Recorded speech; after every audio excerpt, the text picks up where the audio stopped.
안녕하세요. 용의자와의 수사반장 권미란입니다. 오늘도 용의자들의 알리바이를 함께 보시면서 매수했다가 자칫 손실 보지 않으실지 여기에 초점을 맞추시면서 용의자들 만나보시죠. 오늘 토마토 투자클럽 최수창 전문가와 IM투자증권 박창윤 대리가 함께합니다. 안녕하세요. 네, 안녕하십니까. 네, 안녕하십니까. 네, 오늘 수사선상에 오른 세 용의자 화면으로 보시죠.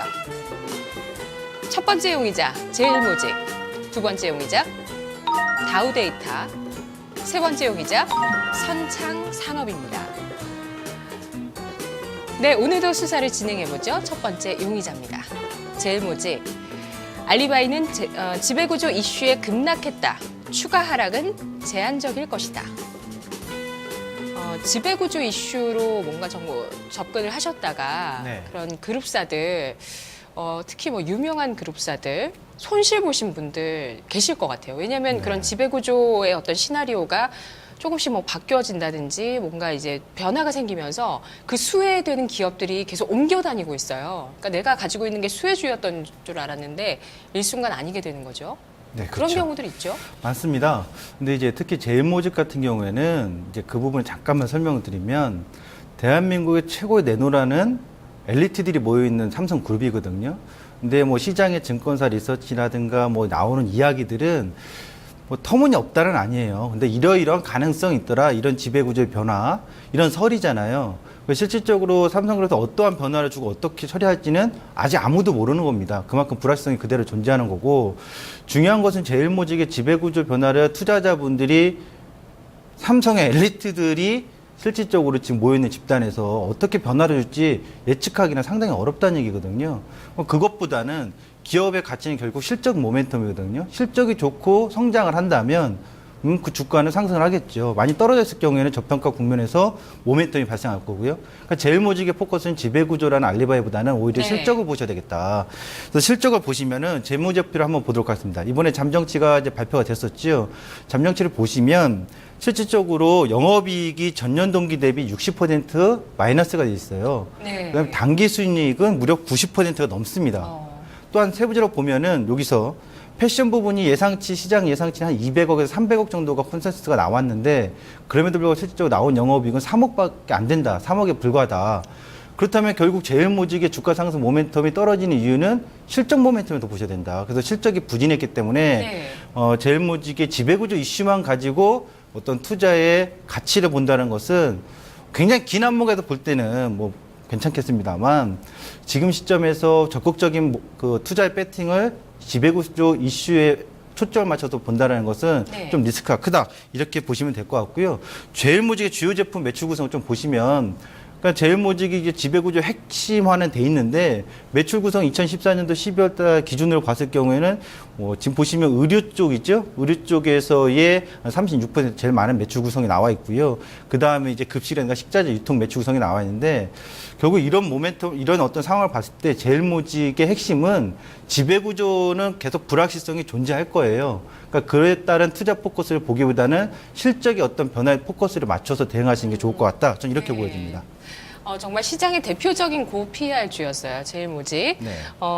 그런데 실적이 또 예상보다 부진했고요.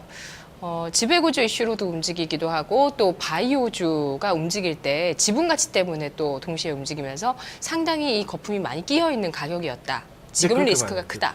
신규 네. 사업 등도 뭐 밀어준다 삼성그룹에서 이런 네네. 얘기 많습니다만 실질적으로 이 모든 변화는 계속해서 불확실성이 존재한다. 네. 그럼으로써 시장이 이것이 주가 상승 모멘텀으로만 작용한다고 단언하기보다는 상황을 유동적으로 봐야 된다. 저는 네. 이렇게 좀 보여집니다. 검거하시나요? 네, 저는 체포하는 게 좋겠다 이렇게 말씀드리겠습니다. 알겠습니다. 박창윤 대리님, 시장에서 주식이 뭐 꿈을 먹고 자라는 그런 특성을 갖고 있긴 하지만 이렇게 뭔가 좀 미래 청사진이 현실화되기 위해서 좀 시간이 필요한 간극이 좀 있는 이런 주식들이 상당히 또 투자를 잘못하면 손실을 크게 보시는데요. 어떻게 봐야 될까요?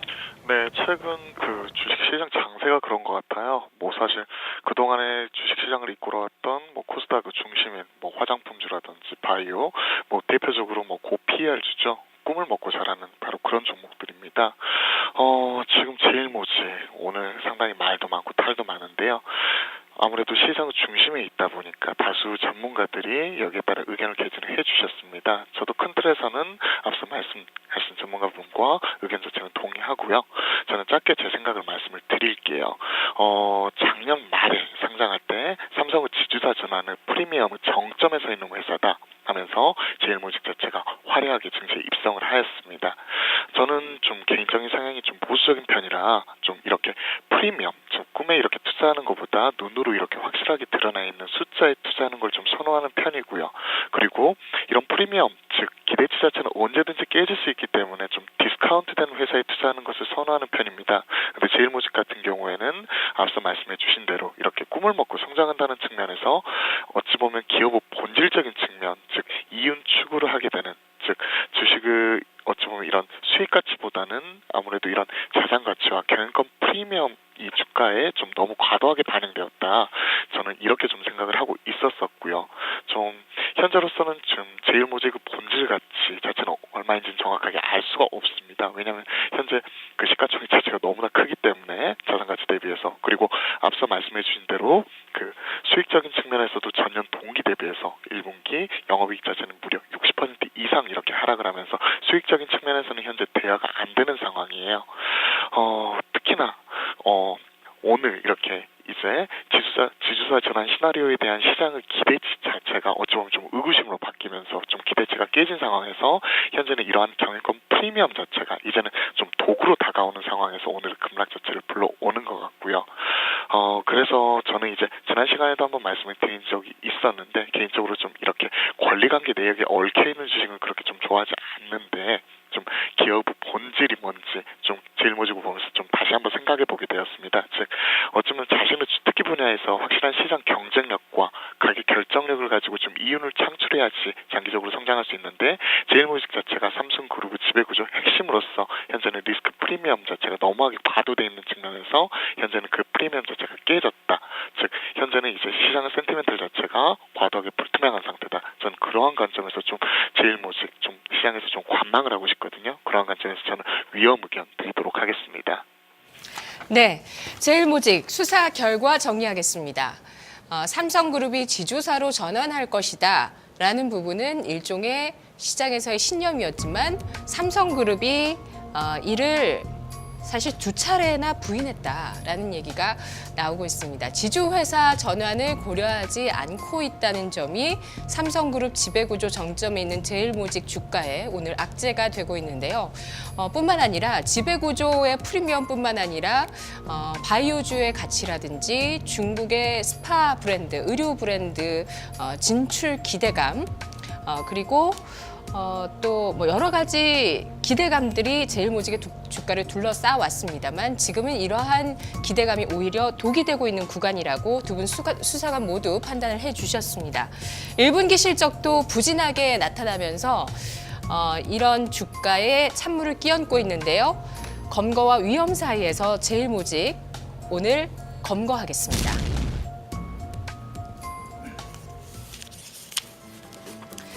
두 번째 용의자 다우데이터입니다. 그가 말하는 알리바이는 다우그룹 실질적인 지주회사다. 기관이 이끌어가는 신고가 행진. 다우그룹이 자회사가 아주 많죠. 네, 맞습니다. 네. 자회사 다 토탈해서 사업보고서에 보면 33개 정도 나오는데요. 이제 다우데이터 같은 경우에 이제 대표적으로 자회사들이 많이 있어요. 상장된 회사도 많고요. 네. 우선 이 데이터 실적 지주회사가 많은데 또 실적을 한번 안 볼 수가 없어요. 네. 방금 전에 봤던 종목하고 비교를 해볼 수 있을 것 같아요. 한번 실적 한번 보도록 하겠습니다. 먼저 주력 사업 부분의 실적 현황을 좀 보도록 하면은 이 다우데이터 같은 경우에 소프트웨어 공급이거든요. 시마트렌과 어도비의 소프트웨어를 유통 공급을 하고 있는데 이것의 2013년도, 14년도 매출액이나 영업이익은 그냥 안정적으로 계속 유지를 하고 있다는 얘기죠. 근데 특이한 점은 부가통신업입니다. 부가통신업이 매출액이 156% 급증을 했고 영업이익이 125% 급증을 했거든요. 금융사업은 이제 키움증권이라든가 또는 키움저축은행, 자산운용 이런 쪽에서도 네. 또 실적이 긍정적으로 좀 더 증가했다. 부가통신업 같은 경우는 스타벤코리아를 인수하면서요. 신용카드 부가통신업 쪽에서의 매출이 급증했던 부분이 주요했다. 그러니까 전반적으로 주력 사업의 각 사업 부분들이 안정적인 실적을 바탕으로 신규 인수했던 사업 부분이 매출이 급증했다는 게 긍정적인 요인이 되는 거고요. 그러면 동시에 이제 OTP 보안 시스템 쪽의 솔루션이라든가 또는 이제 사물 인터넷 관련된 거, 뭐 클라우드 이런 소프트웨어에 기반된 사업들의 신규 사업에 또 한번 기대가 된다 이거죠. 그래서 시장에서 나오고 있지 않습니까? 이슈화가 되고 그런 얘기들이 그런 점에 있어서 기대가 되는 부분까지 이 회사의 주가 모멘텀이 같이 작용을 했다 이렇게 보시면 될 것 같고 이제 자회사를 한번 살펴보겠습니다. 다우그룹의 이제 다우데이터 실적 지배구조 상황 잠깐 보면 설명을 드리면 네. 그 OTP는 그거죠. 우리 은행에서 그 그쵸. 나눠주는 네. 동그란 네 맞습니다. 그게 보안 제일 솔루션. 보안이 우수하다고 알고 있어요. 지금까지 이제 그런 상황이고요. 이제 앞으로 이제 보안 솔루션이라든가 이런 소프트웨어 쪽엔 다양한 기술이 계속 접목이 될 거기 때문에 네. 핵심적으로 그런 기술력을 갖고 있는 회사다. 이런 신규 사업에 대한 기대감은 계속 여전하다 이렇게 보시면 될 것 같고 네. 하나 이제 지배구조 잠깐 살펴보면서 이 회사의 를 좀 살펴보겠습니다. 다우데이터가 이제 보면 다우 인큐브, 사람인 HR, 다우기술, 키움유권 지금 이렇게 표시되어 있는 회사들이 4개의 회사 같은 상장이 돼 있거든요. 또 하나 최근에 상장된 것 중에 하나가 이제 한국정보인증도 있고요. 상장 기업이 벌써 이렇게 5개가 있는데 네. 그 회사들을 차트를 한번 잡아줄 수 있으시면 좋고 안 잡아주시면 제가 설명을 좀 드리겠습니다. 왜 그러냐면 지금 다우데이터 같은 경우는 지금 작년 회색이 다 상장 네. 기업이죠. 지금 보시면 이제 다우 인큐브 같은 경우도 작년 연말부터 주가 상승 모멘텀을 받고 있죠. 네, 상승세네요. 예, 그다음에 사람인 HR 하나씩 보도록 하겠습니다. 사람인 HR 예, 따끈따끈하게 올라오네요. 네네. 그렇죠? 그다음에 또 다우 인큐브 보셨으면 다우 기술 한번 볼까요? 다우 기술 이렇게 보시면 또 올해 초부터 계속 올라오고 있죠. 다우데이터. 그다음에 네. 한국정보인증입니다. 한국정보인증. 네네. 예. 한국정보인증, 어제 공인인증서거든요. 공개하셨더라고요, 범용 엊그제. 공인인증서. 올 초부터 계속 올라오고 있거든요. 네네네. 그러니까 이런 자회사들이 동반 상승 모멘텀을 받고 있으니 네. 이 다우데이터 같은 경우 실질적으로 집주 회사로서 지분 가치가 실질적인 가치 평가가 또 높아지겠죠. 동시에 작년 까지만 기준으로 봤을 때 작년 이제 하반기까지 봤을 때 이 회사의 현금성과 비유동성 현금 자산 같은 경우 했을 때 2,700억이 넘었어요.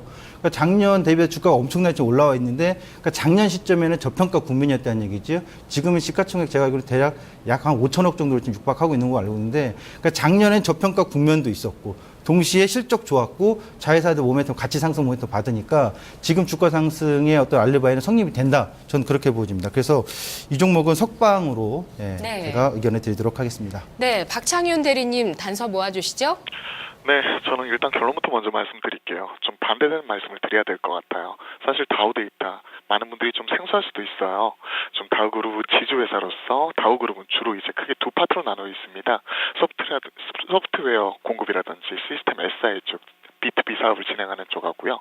그리고 또 이제 다우 기술 밑에 자회사인 이제 키움증권 그리고 뭐 키움저축은행, 키움 및 우리 자산운용 등 이런 금융 파트 이렇게 크게 두 파트로 이렇게 구성이 되어 있거든요. 올 들어 주가 상승 자체가 상당히 눈부십니다. 앞서 말씀해주신 대로 이런 자회사들의 실적 자체가 꾸준히 나오면서 물론 주가 자체가 올 초 대비해서 무려 2배 가까이 상승을 했는데요. 숫자 또한 제가 좋아하는 숫자 또한 이제 영업이익 이 1,374억을 기록하면서 전년 대비해서 무려 42% 급증을 하면서 현재는 예년 수준으로 회복을 하였다. 즉 현재 신고가를 기록할 만큼 아주 큰 폭으로 급증을 한 게 아니라 작년에 안 좋았고 올해 예년 수준으로 급증한 수준이다. 이렇게 말씀을 좀 드리고 싶고요. 이렇게 급증하게 된 배경에는 저는 이렇게 생각을 합니다. 이제 그 손자회사죠. 키움증권의 가격 상승 지금 그 자체가 증권주가 동반 강세를 보이면서 가격 상승 자체가 가파르게 진행을 하였거든요. 거기에 따른 지주회사의 수혜 이거 자체가 있을 수가 있는 거고요.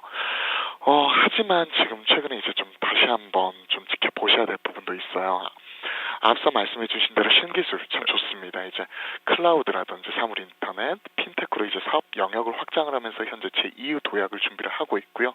최근에 김익래 다우그룹 회장이 다우데이터 각자 대표로 이제 현장을 복귀하면서 여기에 따른 이제 제2의 성장을 추진을 하고 있다는 부분 자체가 주가에 어찌 보면 프리미엄을 받을 수 있는 모멘텀으로서 작용을 하고 있다. 이런 부분까지는 아주 긍정적이다. 하지만 좀 숫자적인 측면 다시 한번 좀 짚어드릴게요. 투자하는 측면에서 단순히 좋은 기업이라고 다 살 수 있을까요? 저는 아니라고 보거든요. 이건희 회장이라고 하더라도 아무리 돈이 많다고 하더라도 좋은 기업들 모두 다 살 수는 없겠죠. 선택과 집중이 필요한데 가격적인 측면에서도 다우데이터 한번 좀 지켜봐야 될 것 같습니다. 제가 증거자료 준비했는데요. 10년간의 밸류 데이터 한번 보시죠. 앞서 말씀드린 대로 실적 자체는 수준이고요. 붉은 박스 보시면 주당 순자산과 PBR 그 변화 추이 한번 보도록 하겠습니다. 지난 10년간 평균적으로 지주 회사로서 한 배 미만에서 지금 가격 자체가 움직이고 있었거든요. 현재 뭐 신사업에 대한 성장성 자체가 이미 반영이 되어가지고 현재는 얼마냐? 무려 2배 가까이 치솟으면서 10년 내 지금 최고치를 기록을 하였습니다. 시가총액 5,500억 넘어갔죠. 즉 현재 성장성 자체는 이미 주가 자체에 가격 강하게 반영이 되어 있는 상황에서 즉 자회사 즉 키움증권 자체가 지금 현재는 어찌 보면 채권 가격 급락에 따른 자산운용 손실을 반영해서 미리 선반영해서 지금 하락을 하고 있거든요. 이런 부분 자체가 아무래도 다우데이터에도 영향을 미칠 수 있다. 그래서 이 용의자 추세 상승 중이라 체포까지는 아니더라도 저는 좀 위험 의견 드리도록 하겠습니다. 네, 다우데이터 수사 결과 정리하겠습니다. OTP 보안, 사물인터넷, 핀테크, 정말 미래의 첨단 산업의 흐름에 걸맞는 자회사들을 고루고루 많이 갖고 있는 실질적인 지주회사 다우데이터. 실적도 뒷받침이 돼주면서 이러한 상승 추세를 견인해주고 있는 모습인데요. 과연 추가적으로 상승이 가능할 것인가? 자회사들의 가치와 실적 개선세를 봤을 때 충분히 가능하다는 의견이 있었습니다. 이제 살아가기 좋은 날님께서 우리 인터넷 게시판에서 오예 다우데이터 석방이다. 난 이제 자유다라고 해주셨는데요. 어쩌죠? 박 대리님이 위험 의견을 한켠에서 주셨습니다. 밸류에이션 대비해서는 고평가됐다라는 얘기를 해주고 있는데요. 한국정보인증이 차익 실험 매물 나오면서 엊그제 급락했었는데 일단 추세는 좀 이어가면서 또 반등세도 보여주고 있습니다. 추세는 전반적으로 다 유지가 되고 있는 가운데 다우데이터 석방과 위험 사이에 있습니다. 일단 위험으로 분류하죠. 자, 세 번째 용의자 만나보겠습니다. 세 번째 용의자는 선창산업, 그가 말하는 알리바이. 변동성 장세, 자산 가치가 높은 안정적 기업에 투자하자. 네, 저 PBR, 자산 가치 이런 것들이 시장에서 또 한켠에서 굉장히 각광을 받으면서 크게 올라주고 있어요. 선창산업 보죠. 그런 기업이 좀 많죠. 최근에 네. 또 사조 그룹 같은 그렇죠. 경우도 엄청나게 올라왔거든요. 이제 선창산업은 이제 제가 발음 잘 되겠는데 성창 기업지수도 있기 때문에 예, 선창산업은 이제 건자재 관련주로 보시면 돼요. 그러니까 합판이라든가 합판 목재 쪽 만드는 회사다. 이런 관련 회사들이 최근에 주가 모멘텀이 상당히 강합니다. 대표적으로 동아마루가 있고요. 동아기업이죠. 그다음에 또 이건창호도 있고요. 그러니까 지금 건자재 관련 주들이 상당히 많이 올라오고 있는데 성창산업의 자산가치 요거는 조금 제가 봤을 때는 자산가치가 그렇게 부각된 말 모멘텀은 강하지 않다고 봐요. 그래요? 왜냐하면 최근에 이제 신규로 투자한 부분도 있거든요. 그러니까 신규로 투자한 그 라린인가요? 지금 정확히 이제 이름이 기억나는데 라린인가 있을 거예요. 그 생활용품 주방대 쪽에서 펌프 생산하는 쪽인데 네네. 이 회사를 인수를 했어요. 근데 인수했을 때 자금이 대부분 90% 이상이 차입금이에요. 한 280억 정도 되는데 313억이 인수를 해가지고 그 차입금 있으면 나중에 또 이자 비용도 나가게 되겠죠.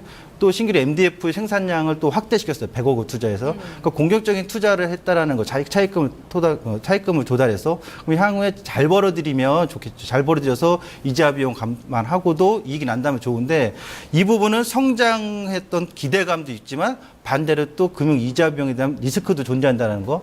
그래서 실적으로 이 회사의 자산 가치가 크게 부각된 건 아닌 것 같고요. 중요한 것은 제가 봤을 때 건자재 관련주들이 동반 상승 모멘텀에 같이 어떤 그룹이 형성돼서 테마적으로 상승하고 있다. 좀 이렇게 좀 봐야 될 것 같은데 먼저 자산 가치가 아니라 건자재주 어떤 흐름에 따라서 움직이는 그렇죠. 거다. 저는 그렇게 보는 네. 포커스예요. 예. 건자재주 같은 경우는 최근 이제 LG 하우시스부터 2012년부터 올라왔었고, 그에 따른 이제 개별주들이 2013년도부터 후발주자로 강하게 상승 모멘텀을 받아줬거든요. 먼저 이 회사의 점유율이라든가 매출 상황을 좀 보도록 할게요. 경쟁 업체들을 살펴보시면. 이 회사는 합판하고 이제 MDF 두 개의 부분이 이제 매출 비중 구성이 높은데 선창산업이 지금 합판 시장에서는 시장 점유율 국내 1위입니다. 네. 그리고 성창 기업이 있고요. 헷갈려요, 진짜. 네, 굉장히 헷갈리죠. 근데 성창 기업은 성창 기업 지주라고 해서 시장에 상장돼 있고요. 그다음에 MDF 시장은 이제 선창산업. 네. 그다음에 유니드 동아기업인데 매출 비중은 이제 유니드랑 동아기업이 MDF 쪽이 높아요. 유니드는 이제 화학 쪽에도 있으니까요. 가성칼륨 쪽. 그다음에 한솔 홈데코가 좀 비교되는 어떤 점유율 상황이라면 이 회사들의 어떤 주가 차트 흐름을 같이 한번 밸런스를 보도록 하겠습니다. 네. 먼저 동아기업부터 보도록 할까요? 동아기업 같은 경우 이제 MDF 쪽에서의 시장 점유율이 높잖아요. 그러니까 2012년도에 LG하우시스가 먼저 올라오고 나서 2013년도부터 14년도 주가 모멘텀을 같이 받아줘 버렸거든요. 그러니까 후발주여서 어떤 건자재들이 급등이 나온 거거든요. 최근에 부동산의 재건축 시장 바람이 불면서, 그러니까 이건 어떤 테마적인 바람이 불었다. 네. 건자재들이 재건축의 어떤 바람이 강하게 불면서 동아기업이 올라갔고요. 그다음에 또 MDF의 한솔홈데코, 아까 시장 점유율이 비슷했던 한솔홈데코 보시면 2013년도부터 또 갑자기 급등이 나옵니다. 그러면서 지금 작년부터는 실적으로 크게 올라가지 않거든요. 이 회사들을 보면 실적으로 이건 산업의 어떤 실적 모멘텀은 그대로 유지되는데 이 회사들의 실적 모멘텀은 그렇게 강하게까지 올라올 만한 모멘텀이 없거든요. 네. 실적을 살펴보면 이것이 하나의 바람이 불었다고 보시면 될 것 같고, 하판에서 성창 기업지주. 그럼 이건 왜 올라가냐 궁금하실 거예요. 지금 뭐 엄청난 급등이 나오고 있죠. 이거 왜 올라가냐? 왜 올라가죠? 최근에 경영권 분쟁이 좀 붙었어요. 아. 그러니까 그런 이슈가 돼서 이 종목이 더 강하게 올라오고 있다. 이렇게 보시면 되겠고, 급등의 재료네요. 그렇죠. 네. 그럼 선창산업의 주봉 차트를 이제 마지막으로 보도록 하겠습니다. 네네. 선창산업의 이 차트를 보시면 똑같습니다. 아까 실적이 동학이요. 또 안 나와주나 봐요. 예, 실적이 그러니까 이렇겠죠? 뭐 예. 그렇게 좋다고는 할 수는 없어요. 그렇군요. 예, 영업이익이 확 개선된 건 아니니까요. 그러니까 실적으로 작년하고 2014년도에 강한 바람이 불 때 같이 불어주고 과매도 국면에서 기술적으로 네. 거래량 없을 때 거래량 급증하면서 또다시 한번 상승 모멘텀 받아줬거든요. 네네. 여기서 추가적인 상승이 갈 수 있느냐 여부에는 저는 좀 중립으로 봐야 될 것 같아요. 위험으로. 그러니까 못 간다가 아니라 지금 구간에서는 좀 변동성을 통해서 기간 조정을 거칠 가능성이 높다. 실적이 2분기 좀 다시 한번 붙어줬을 때 추가적인 상승 랠리가 나오지 않겠느냐. 저는 이렇게 보여집니다. 네, 박창윤 대리님 앞서서 최수창 전문가가 꼼꼼하게 수사를 해주셨는데요.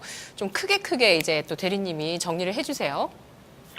네, 앞서 말씀 잘해주셨습니다. 아무래도 건자재 관련주로서 이건 산업과 상당 부분 많은 부분이 비슷하게 지금 그 시장에서 논의가 되고 있는데요. 이건 산업 자체도 지금 솔로몬 제도 20년 전에 심어놓은 나무 자체를 올해부터 이제 이 부분이 매출에 반영이 되면서 이 부분이 이제 신규 성장 동력으로서 이제 작용을 할 것이다. 이런 관점의 주가 자체가 많이 갔었죠. 선창산업 자체는 뚜렷한 모멘텀이 없는데 같이 따라서 가더라고요. 저도 그 이유를 찾는 데 상당히 궁금했는데 앞서 수사를 해주시면서 속 시원하게 해결해 주셨습니다. 경영권 분쟁. 물론 이 부분 때문에 강하게 갈 수 있죠. 저는 그 부분보다요. 오히려 이런 알리바이 측면 한번 좀 살펴보고 싶어요. 변동성 장세에서 자산 가치가 높은 안정적인 기업에 투자하자. 저는 이 의견에 좀 반대하고 싶습니다. 어찌 보면 안정적인 기업, 가치 투자 컨셉인데요. 뭐 지가 상승으로 최근에 공시지가 상승세가 지속이 되면서 부동산 관련주에 지금 시장 관심이 모아지면서 선창산업이 수혜를 얻을 것이다. 이런 얘기가 나오고 있습니다. 작년 말 기준에서 자본 총계 보니까요. 2,683억 기록을 하면서 현재 시총 1,470억 대비를 했었을 때 PBR이 0.5에서 0.6배 사이에서 지금 왔다 갔다 하고 있거든요. 단순히 이렇게 싸다고 사야 하나 저는 좀 그렇게 생각하지 않습니다. 저 PBR주로 따지자면 앞서 말씀드린 지주회사들이 보유 관계기업 투자자산 다 따지면 시총 이상 이렇게 가는 기업들 부지기수거든요. 이 용의자의 경우 대부분 이제 자산 중에 차지하는 부분이 유용자산, 그중에서 이제 토지와 설비자산에 집중이 되어 있더라고요. 이 중 토지 보시면 한 1,048억 정도. 이 부분 자체가 뭐 자산 재평가를 통해서 이제 추가적으로 상승할 수 있는 모멘텀으로 가능하긴 하지만 결국 숫자 노름이다. 즉 장부상 어찌 보면 이익일 뿐이지 실질적으로 투자자분들한테 바로 이렇게 직접적으로 오고 있지는 않는 거고요. 그리고 다시 한번 이제 하나 투자 팁을 드리자면 부동산이 이렇게 많은 기업들이 이렇게 많이 있는데요. 지금 가지고 있는 이제 부동산이 많은 기업들, 즉 본사에서 지금 사업 활동을 하고 있는 기업들, 이것 자체 지금 다 부동산 매각할 수 있는 것도 아니거든요. 사업용지 다 매각하고 지금 사업을 접을까요? 혹은 이제 뭐 다 팔고 다른 땅으로 가가지고 지금 사업을 다시 시작할까요? 부동산 가격이 다 올랐는데 그건 아니거든요. 그래서 제가 드리고 싶은 말씀은 PBR이 낮은데 싸다고 해서 무조건 다 좋은 기업은 아니다. 이렇게 말씀을 드리고 싶고요. 기업 가치평가 중에서 제가 앞서도 말씀드렸지만 이제 그 본질적인 부분은 바로 성장성을 주시한 수익가치다. 수익가치 측면에서 한번 좀 살펴드리도록 하겠습니다. 증거자료 한번 보시면서 제가 설명드리도록 하겠는데요. 지난 4년간의 실적 자료입니다. 흑자와 적자가 반복이 되었죠. 그리고 그 절대액 자체도 지금 크지 않습니다. 수익가치 측면에서 좀 밸류에이션 측면에서는 좀 설명이 안 되는 부분이 있어요. 그래서 좀 안정적인 기업이다. 그래서 대다수 투자자들 입장에서 안정적으로 바라보기에는 좀 뭔가 꺼림칙한 그런 부분이 있습니다. 그리고 가장 결정적으로 가격적인 측면 이 부분 살펴드려야 될 것 같은데요. 작년부터 가격 변동폭을 보시면 13,000원에서 6,500원 갔다가 즉 반토막이 났다가 현재 급등해서 11,000원대 중반 지금 기록을 하고 있거든요. 이렇게 급등 나가는 기업이 안정적일 수 있을까요? 저는 아니라고 봅니다. 그래서 현재 지수가 밀리고 있는 상황에서 조정 장세에서 대안으로서 이런 이제 자산주들 자체가 관심을 받을 수는 있지만 이거는 일시적인 부분이고요. 이 용의자 저는 개인적으로 이제 추세 상승 중이나 체포까지는 아니더라도 좀 보수적인 관점에서 좀 위험 의견 드리고 싶고 마찬가지로 어느 정도 기간 조정을 통해서 가격 조정 좀 필요하다는 의견 드리도록 하겠습니다. 네, 선창산업 수사 결과 정리하겠습니다. 저 PBR주라고 해서 진정한 자산주인가 여기에 수사에 초점이 맞춰졌는데요. 현재 보유하고 있는 자산 대부분이 토지와 설비 자산이라는 점에서 진짜 자산주라고 보기에는 부족한 부분이 많다는 점 두 분 모두 지적해 주셨고요. 이런 자산주로서 간다기보다 건자재주 테마에 엮여서 가고 있는데 실적이 뒷받침되지 않는다는 점을 두 분 모두 지적을 해주셨습니다. 따라서 선창산업 두 분 모두 위험 주셨는데요. 수사관의 수사반장의 그 직함을 가지고 저의 권한으로 검거하겠습니다. 자, 오늘 선창산업과 그리고 제일모직 검거됐고요. 다우데이터 위험으로 분류됐는데 최수창 전문가님은 석방시켜 주셨어요. 다우데이터. 네, 다우데이터 석방을 네, 시켜줬습니다. 전략 있으신가요? 네, 있습니다. 지금 이제 단기 전에 상반기 사기였던 거 많이 올라왔거든요. 그래서 가격만 바로 볼게요. 쫓아가지 말고 네. 13,600원에 눌림이 주어진다면 눌림목에서 매수 접근해보자. 목표가는 2만 원, 손절가는 11,000원으로 잡도록 하겠습니다. 네, 박창윤 대리님도 뭐 추가 상승은 가능하겠다고 다우데이터 보셨던 것 같은데 그래도 매수의 관점은 좀 합리적인 판단으로 하자 이런 관점에서 오늘 다 위험 주신 거죠? 네, 그렇습니다. 알겠습니다. 자, 내일 다른 용의자와 다시 저는 돌아오도록 하겠습니다.